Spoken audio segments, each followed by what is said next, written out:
Hola, muy buenos días, les saluda Suanis Aguirre. Qué bueno que están con nosotros, qué bueno comenzar un nuevo día, gracias a Dios. Bueno, en algunos lugares se han presentado lluvias, sabemos que estamos pasando un proceso de sequía a nivel nacional, no solamente en Honduras, en todo el mundo, y especialmente en la ciudad capital de Tegucigalpa, la capital de Honduras, así que invitamos a la gente para que cuidemos este vital líquido. No podemos producir agua, únicamente viene de la naturaleza, así que hay que cuidar la naturaleza. Todos estamos llamados a tener conciencia de esto. Quizás algunos tienen la oportunidad de tener más agua que otros, pero entonces cuidémosla cuando la tenemos en abundancia, ¿verdad? Y aquellos que tienen la poca oportunidad, pues bueno, cuidarla aún más. Gracias por acompañarnos a través de Suyapa FM Estéreo 102.1, a través de Suyapa TV y por supuesto a nuestra gente linda que nos sigue en YouTube a través de nuestras plataformas digitales de Suyapa Medios. Hoy vamos a hablar de un tema siempre interesante. Le invitamos a la gente para que nos llame a sus consultas 2257-1704 y mensajes de WhatsApp al 9902-9571. Estaremos hablando de las complicaciones cardiovasculares y como cada miércoles, especialmente en el paciente diabético. Para hablar de este tema me acompaña la doctora Joan Ferguson, médico internista del Instituto Nacional del Diabético. Bienvenida, doctora. Muchas gracias por la invitación, licenciada. Siempre es un placer acudir. Sí. Es interesante hablar de este tema porque se dan muchas complicaciones en el paciente diabético y las cardiovasculares predominan. Es decir, muchas veces dicen, ¿se es hipertenso o se es diabético? O sea, ¿qué fue primero en esas dos complicaciones? Pero vamos a ir hablando de todo ello. Cuando hablamos de complicaciones cardiovasculares, pues aquí se incluye la circulación y el corazón. Sobre todo enfermedades de corazón, en realidad. Muy bien, doctora. Empezamos con el tema. Bueno, es importante definir que la diabetes mellitus como la hipertensión arterial comparten factores de riesgo en común. Entonces son enfermedades que eventualmente se encuentran conectadas o relacionadas por los mismos factores de riesgo que comparten. Eventualmente el paciente diabético tiene mayor riesgo de desarrollar hipertensión arterial y viceversa. Son enfermedades que generalmente están conectadas y que es importante que el paciente se encuentre en metas de control para que eventualmente no desarrollen complicaciones como tal.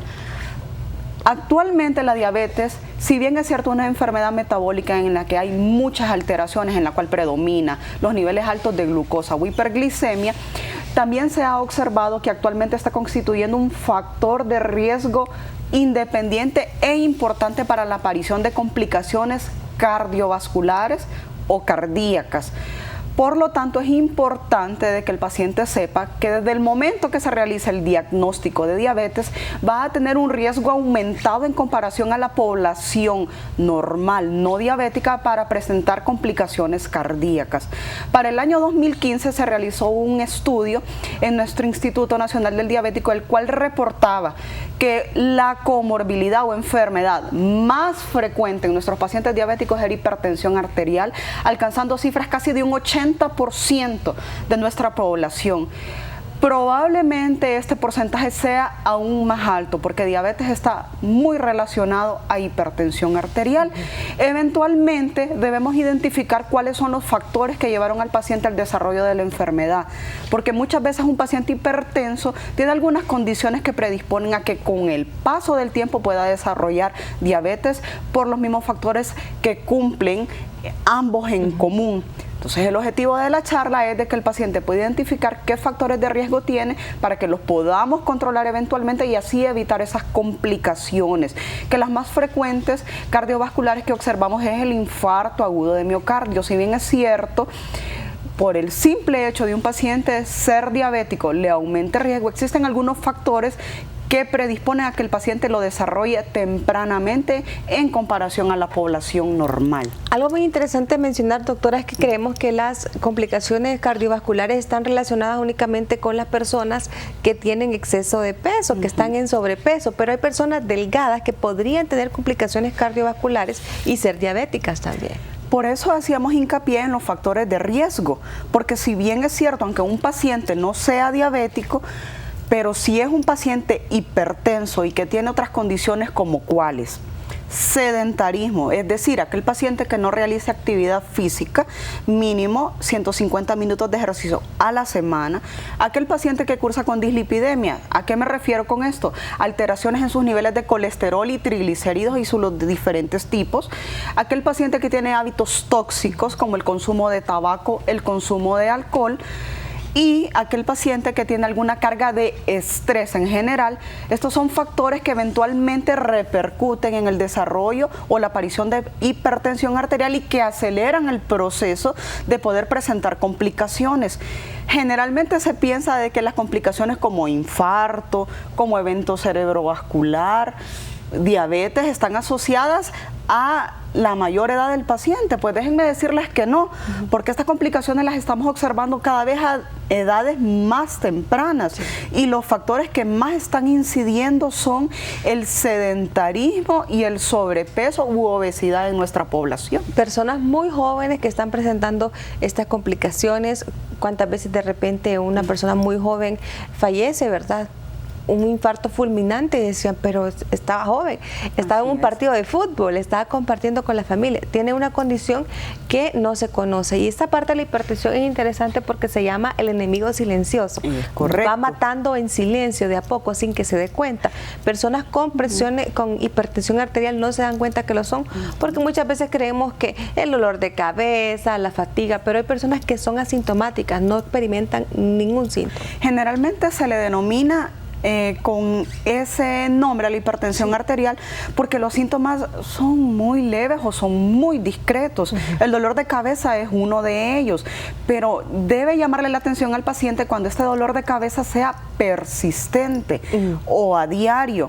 Otros síntomas que pueden presentarse con la aparición de hipertensión arterial o presión arterial alta, como la conocen nuestros pacientes, es la visión borrosa, el mareo, las palpitaciones, el dolor torácico o la opresión en el pecho, como lo comenta en el paciente, o pesadez en el epigastrio o boca del estómago, como la conoce el paciente. Todos esos pueden ser síntomas al inicio de que está presentándose presión arterial. El diagnóstico es muy fácil, solo debe acudir a su centro de salud más cercano, CLIPER o unidad de salud, para que se le monitorice su presión arterial a diario.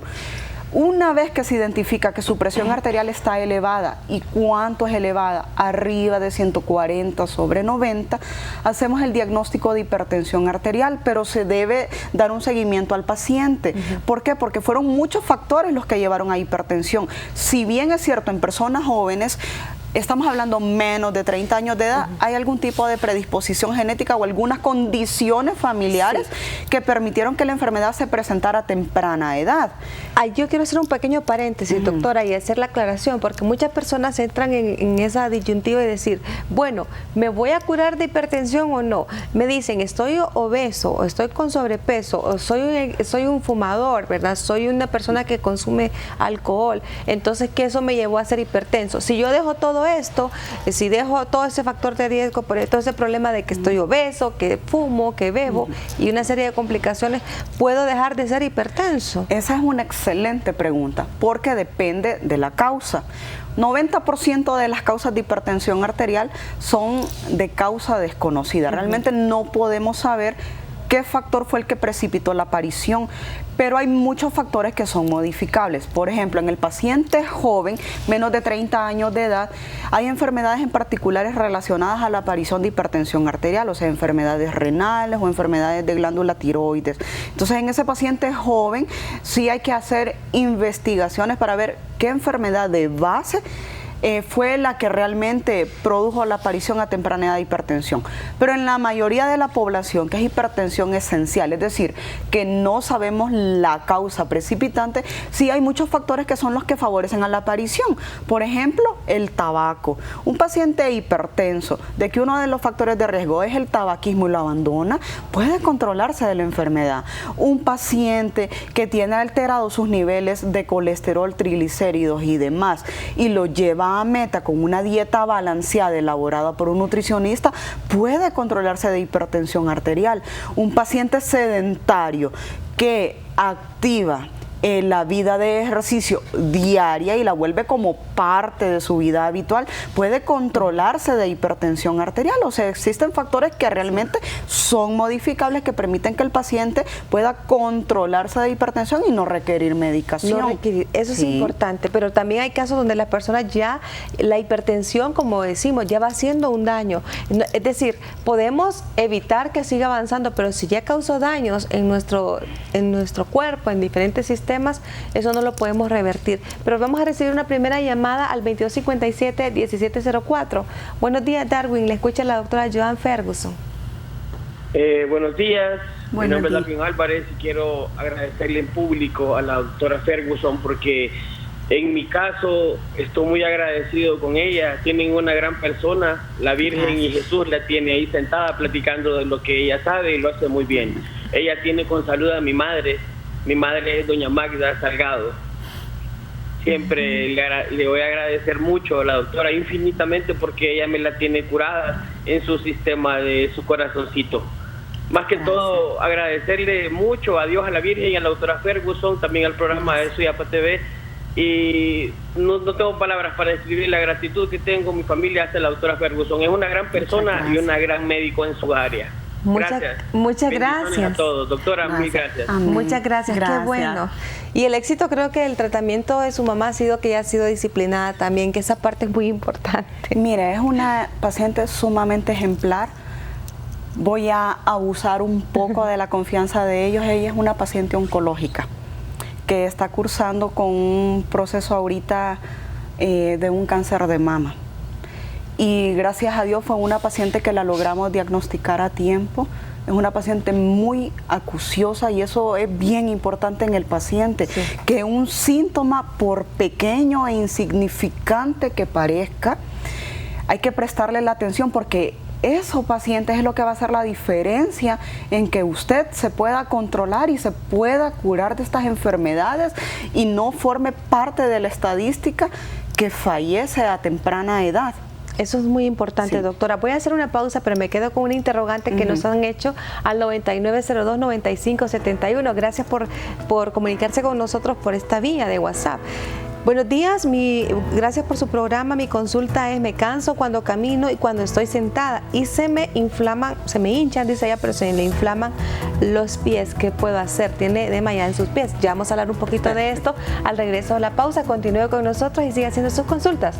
2257-1704 y 9902-9571 para mensajes. Ya volvemos.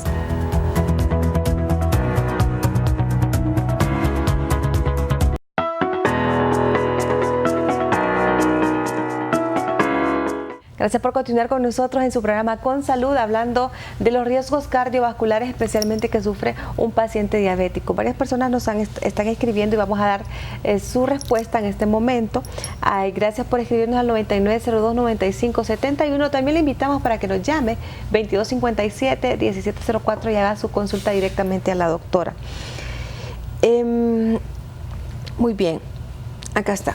Buenos días, gracias por su programa. Mi consulta es que me canso cuando camino y cuando estoy sentada y se me hinchan los pies. ¿Qué puedo hacer? O sea, se inflaman los pies. ¿Qué está pasando con esta paciente? Bueno, hubiera sido interesante realmente saber si la paciente es hipertensa o no. Es muy importante que el paciente hipertenso esté dentro de metas, y las metas de cifras de presión arterial se individualizan de acuerdo al paciente, a la edad, a la actividad física que realiza ese paciente, a las complicaciones que ha tenido. Número 1, tiene que ser un paciente que esté dentro de metas propias para ese paciente. Es importante mencionar que cuando la hipertensión arterial lleva muchos años de evolución y un paciente no se encuentra controlado, no está dentro de metas, porque es importante aclarar, la presión arterial no se controla solo tomando la pastillita todos los días por la mañana o de acuerdo a la prescripción de su médico. Hipertensión arterial es control de sus niveles de grasa, es control de sus niveles de glucosa, es actividad física, es abandono de hábitos tóxicos como tabaco y alcohol, es control de generadores de estrés. Todo eso es parte del tratamiento de hipertensión arterial. Entonces, es una excelente pregunta la de la paciente, porque eventualmente un paciente hipertenso no controlado con larga evolución puede desarrollar una condición llamada insuficiencia cardíaca.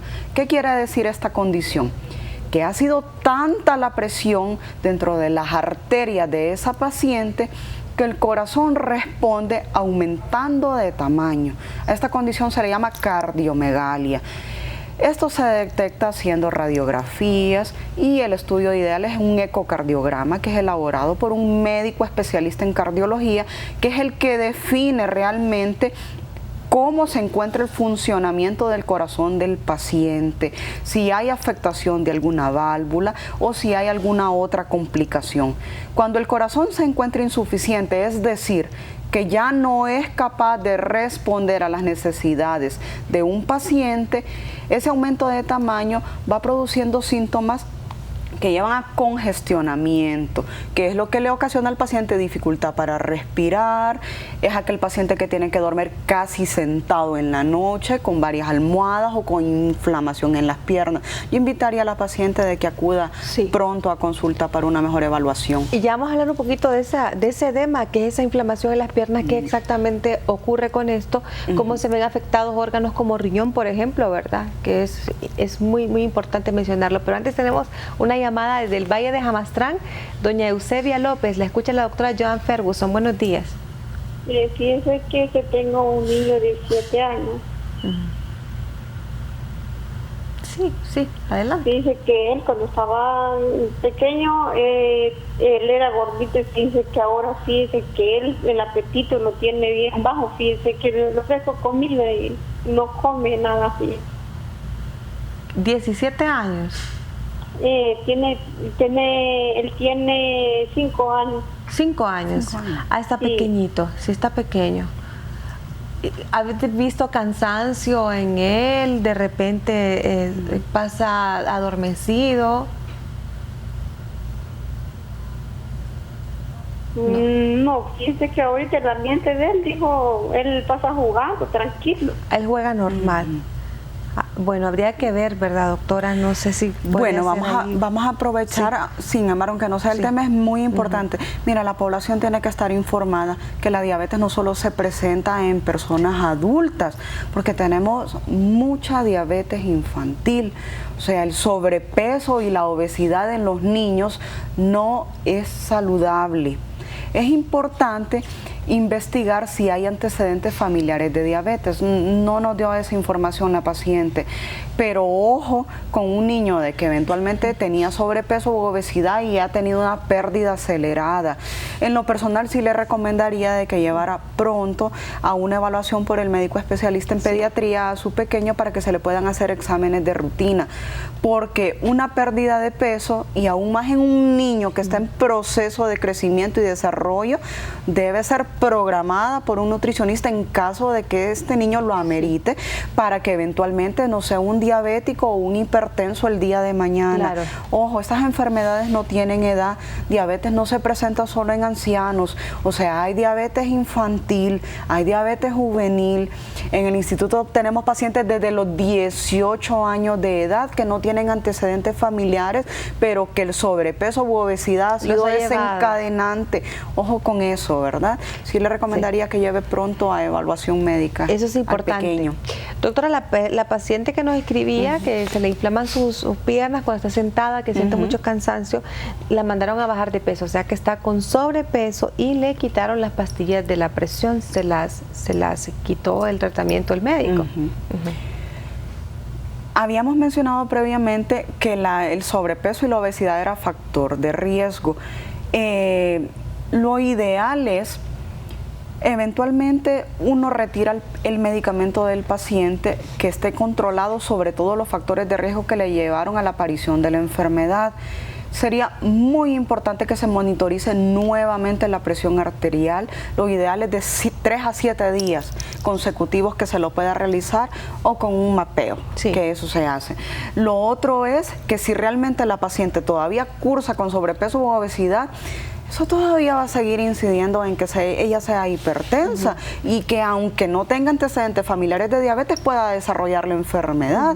Entonces sí le conviene tener una consulta con un nutricionista, actualizar todos sus exámenes de laboratorio para ver qué otros parámetros están fuera de meta y poderlos modificar.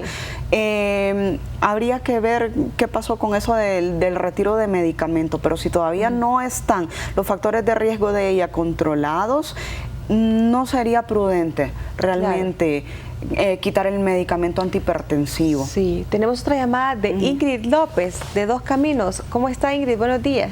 Buenos días. Buenos días. Sí, adelante. Bien, gracias. Aquí haciéndole una consulta a la doctora, fíjese que yo tengo un hijo de 17 años. Él anteriormente me salía bajo de los niveles de azúcar. Sí.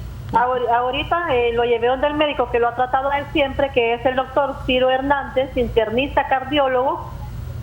Él me lo revisó, no me le mandó a hacer ningún chequeo y me dijo que él lo que tenía era el metabolismo bajo. Que necesitaba, y me recetó un medicamento para subir el azúcar que se llama Carcon.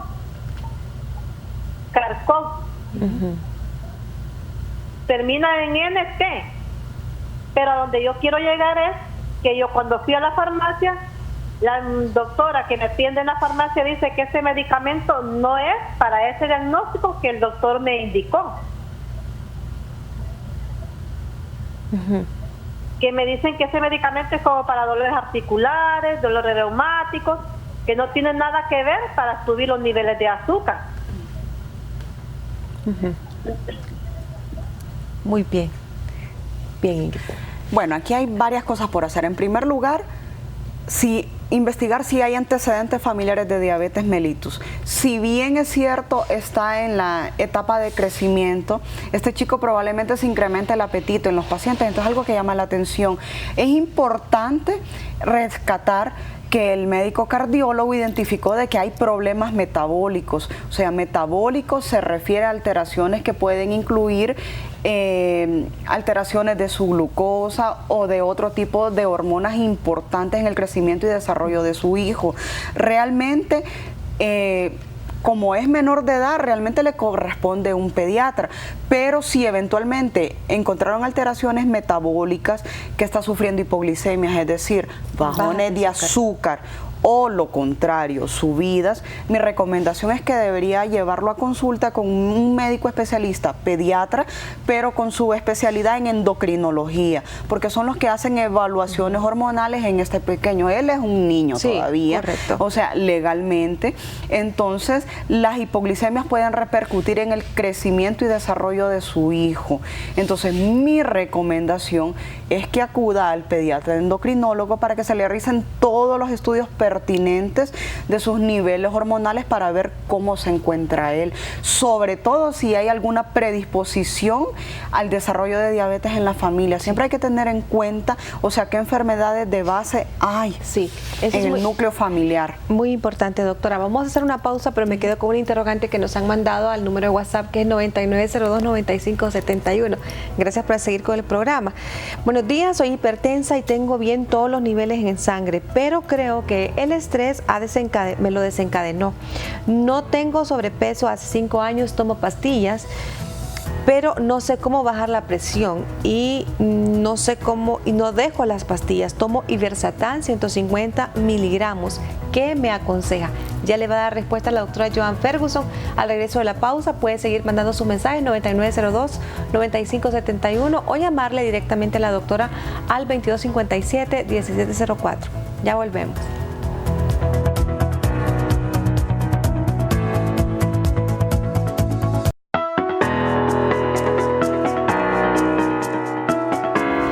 Continuamos en su programa Con Salud. Les saluda Suani Aguirre, qué bueno que nos acompaña. Le invito para que siga llamándonos 2257-1704 para que haga su consulta con nuestra especialista, la doctora Joan Ferguson, médica internista, y también nos pueda mandar sus mensajes al 9902-9571 vía WhatsApp. Bien, doctora, nos quedamos con esa interrogante de esta paciente que dice que es hipertensa, cree que le desencadenó el estrés, la hipertensión hace 5 años, toma 150 miligramos de irbesartán y que quiere saber cómo poder regular su presión alta. No es obesa, no está en sobrepeso. Bueno, tenemos que ir en orden con los factores de riesgo. Bueno, la paciente nos comenta que no es obesa. En primer lugar, hay que definir su índice de masa corporal, que realmente su peso sea adecuado para la talla. No lo tenemos para poderlo calcular, pero creemos en lo que dice la paciente. Número 1, sí es importante saber cómo tiene su nivel de colesterol, de triglicéridos, su nivel de HDL y LDL, porque son otro factor que influyen en el difícil control de presión arterial cuando hay dislipidemias. Número 3, hay que ver si no hay ninguno de los hábitos tóxicos, consumo de tabaco ni alcohol. Lo otro es la disminución de la ingesta de sal, porque es parte del tratamiento, la reducción de sal en la ingesta diaria del paciente. Lo otro es la actividad física, mi estimada. La meta es 150 minutos de ejercicio a la semana.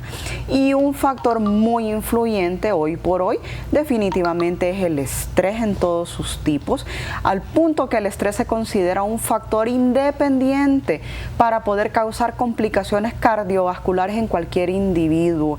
Entonces, si los otros factores de riesgo que mencionamos están controlados, tenemos que ver con mucha delicadeza el estrés, porque mucho paciente ocasionalmente no se controla y no se permite poder retirar la medicación porque su carga de estrés personal, laboral, social y otras es demasiado elevada, y eventualmente eso repercute en el control de la presión arterial. Entonces hay que valorar, o sea, qué otro tipo de terapia no necesariamente medicamentosa puede beneficiar a esta paciente para que se pueda normalizar su presión arterial y en algún momento poder prescindir del uso del medicamento antihipertensivo. Dice que no hace ejercicio, que solo camina. Eso lo puede modificar. Que solo camina. Modificar. Se puede ir modificando y es de a poco tampoco. La gente no es que nunca ha hecho ejercicio y va a hacer 2 horas, 3 horas de eso es importante porque la meta son 150 minutos a la semana,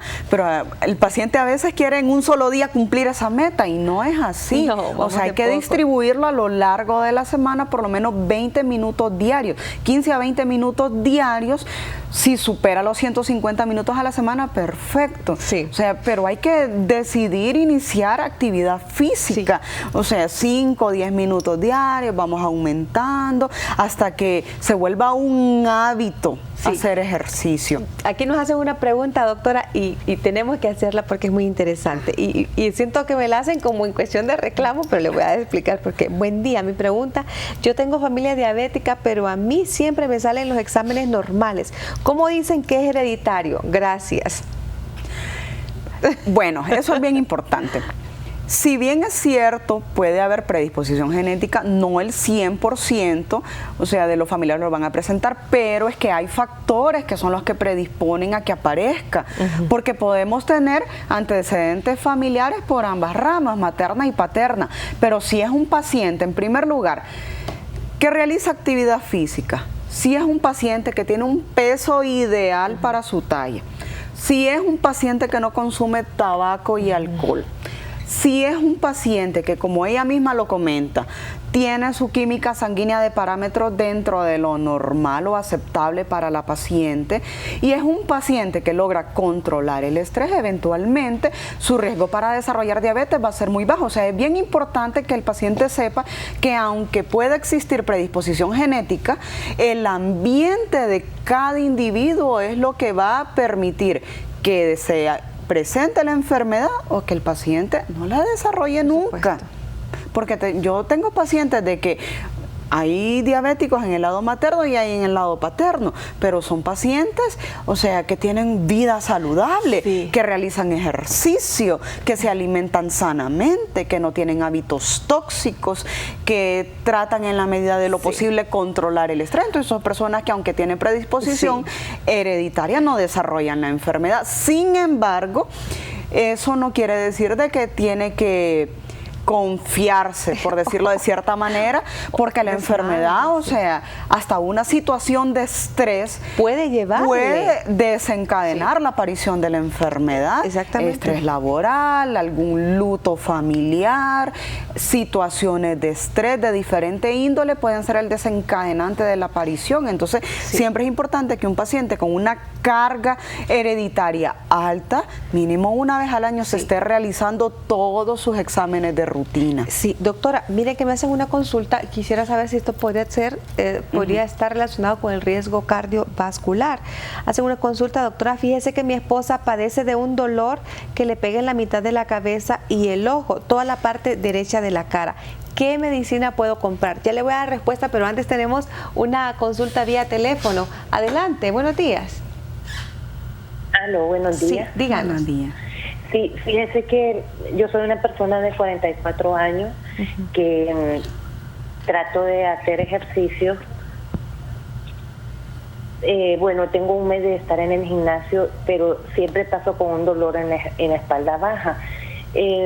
Anteriormente yo padecí de paratiroides, tuve unos ganglios, pero en los controles que he llevado pues lo tengo bien, pero siempre me persiste ese dolor en la espalda. Y lo que ahorita me preocupa es que en las manos se me han empezado como a pelar. No tengo ni siquiera que tocar cosas que me den alergia, como uso jabones hipoalergénicos, fui al dermatólogo, pero me insiste, me quedan hasta sangrando. Y eso sí me tiene preocupada porque me comentaron que podía ser algo del hígado. En cuanto al ejercicio, pues yo hago hora 20 minutos y lo hago con entrenador para no molestar porque tengo las hernias a raíz del hiperparatiroidismo que sufrí.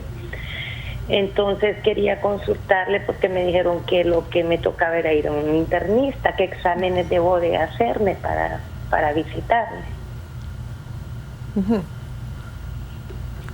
Bueno, hay muchas cosas que hacer con la paciente. En primer lugar, un paciente que tiene trastornos metabólicos relacionados con las glándulas paratiroides, o sea, un paciente que tiene que estar en un control estricto metabólico. Ok. Es excelente que la paciente esté realizando ejercicio a diario, pero sí sus controles de estudios laboratoriales y de evaluación, idealmente mínimo, tiene que ser cada 3 meses, ¿ok? Ya sea con un médico internista, idealmente un médico endocrinólogo, que es la máxima autoridad en alteraciones metabólicas, ¿ok?, de los pacientes, número 1. Número 2, si bien es cierto, la paciente está comentando estas alteraciones en sus manos, probablemente el diagnóstico que le dio su médico dermatólogo fue una dermatitis por contacto. Usted misma mencionó cuáles son los factores desencadenantes para que se produzcan ese tipo de lesiones. Generalmente lo ideal es la prevención. ¿A qué me refiero con la prevención? Si usted tiene identificado cuáles son esos factores propios dentro de su hogar que le desencadenan las lesiones, hay que evitarlos. Por ejemplo, una recomendación es que utilice guantes para poder manipular los detergentes, el cloro y otras sustancias que favorezcan la aparición de esas lesiones. Para poder decirle al paciente que realmente es una afectación del hígado, hay que hacer pruebas especiales del funcionamiento del hígado. ¿Ok? Número 1. Lo recomendable es que si estas lesiones están persistiendo, acuda nuevamente a la evaluación por el médico dermatólogo, no se automedique, no se aplique pomada sin prescripción del médico especialista, porque esas lesiones se modifican o pueden empeorar a la lesión original. Es excelente que se mantenga en actividad física con la precaución de no afectarse más las lesiones propias que ya tienen su columna. Eventualmente va a necesitar todos los exámenes de rutina, su hemograma, su química sanguínea, son importantes sus pruebas de glucosa, siempre hay que tener en mente diabetes. Le van a enviar a realizar nuevamente todo su perfil relacionado a glándulas paratiroides y tiroides y todos los otros electrolitos que puedan estar relacionados a esto. Mi recomendación es que acuda al médico internista y eventualmente, pues ya con todos sus estudios, dependiendo de cómo se encuentran esos exámenes del laboratorio, pues hacer un manejo complementario con el médico endocrinólogo. Tengo que hacer la pausa, doctora. Me está diciendo la producción que tengo que hacer la pausa, pero me voy a quedar con las interrogantes. Está interesante esto del dolor de cabeza. Bueno, decía la paciente, ¿verdad? Que su esposo decía que a su esposa le da ese dolor, ¿verdad? Que es un dolor de cabeza en la parte, especialmente la derecha, que puede tomar. Aquí me sale otra que dice que presenta que su esposa, otra persona que su esposa padece dolor de cabeza, le da en la mitad también, creo que es otra pregunta, y que toma, yo no sé cómo, no quiero decir el nombre comercial, voy a preguntar en la pausa porque no quiero decir el nombre comercial, pero son estas pastillas efervescentes que generalmente tomamos para cuando hay un malestar estomacal y que le quita momentáneamente, pero luego regresa el dolor. Vamos a dar respuesta al regreso de la pausa a esas interrogantes que nos están haciendo. Gracias por seguir con nosotros en su programa Con Salud. Ya volvemos.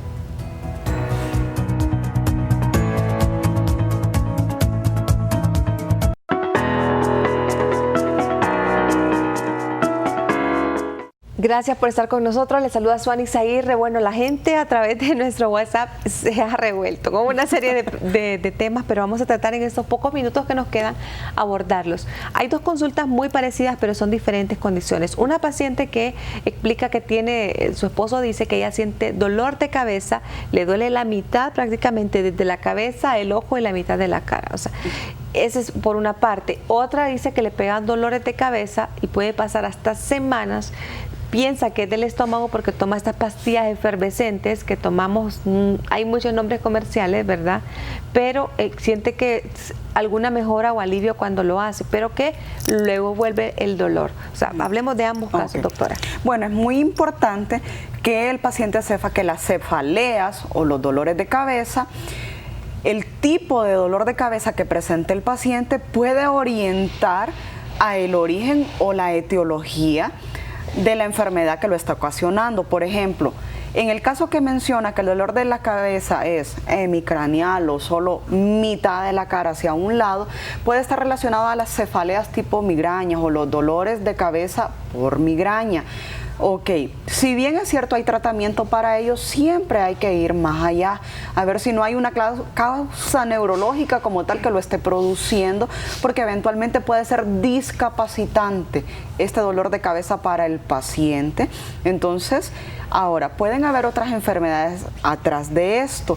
¿Por qué es importante saber qué tipo de dolor de cabeza? Porque, por ejemplo, en el caso de la hipertensión arterial, casi siempre el paciente el dolor de cabeza lo va a experimentar generalizado, ya sea en la región frontal o en la mayoría de los casos en la región occipital, o sea, en la parte posterior de la cabeza.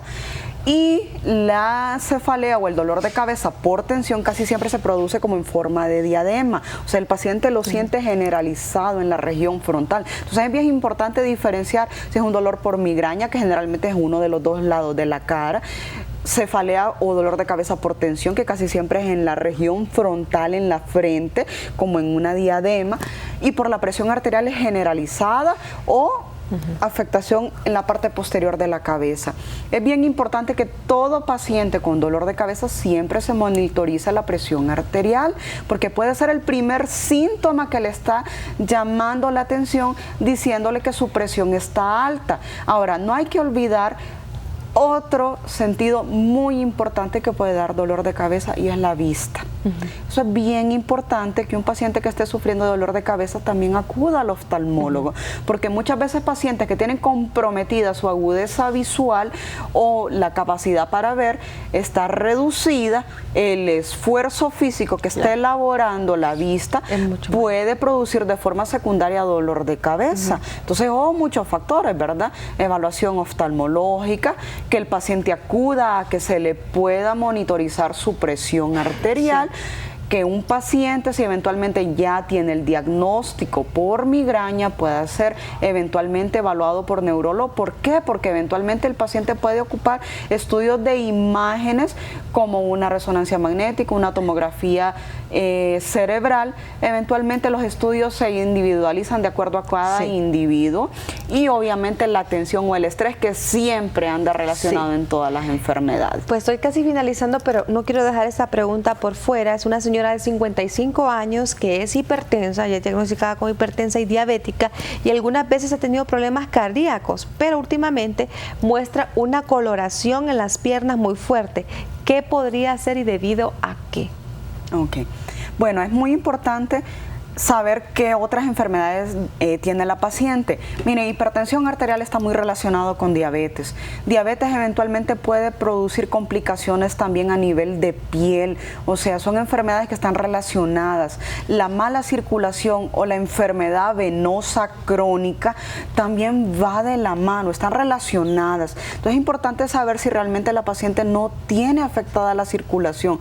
Cuando hay compromiso de la circulación venosa y arterial del paciente, pueden haber cambios de coloración, aparición de lesiones, alteración de la sensibilidad, cambios en la temperatura. Aquella paciente que siente las piernas calientes, con pesadez, que siente calambre, que siente hormigueo, todo eso puede estar relacionado con mala circulación, y en un paciente diabético puede estar relacionado con mala circulación y afectación de los nervios, es decir, neuropatía diabética. Sí debe acudir a consulta para una mejor evaluación y un examen físico detallado en general y de sus miembros inferiores para definir esas alteraciones de la coloración. Doctora, estamos llegando al final. Hay personas que nos han escrito, hay gente que dice que tiene tristeza, depresión. Asista a un especialista en psicología que le oriente, y a veces estos estados depresivos tienen que ver con glándula tiroides que no está bien controlada,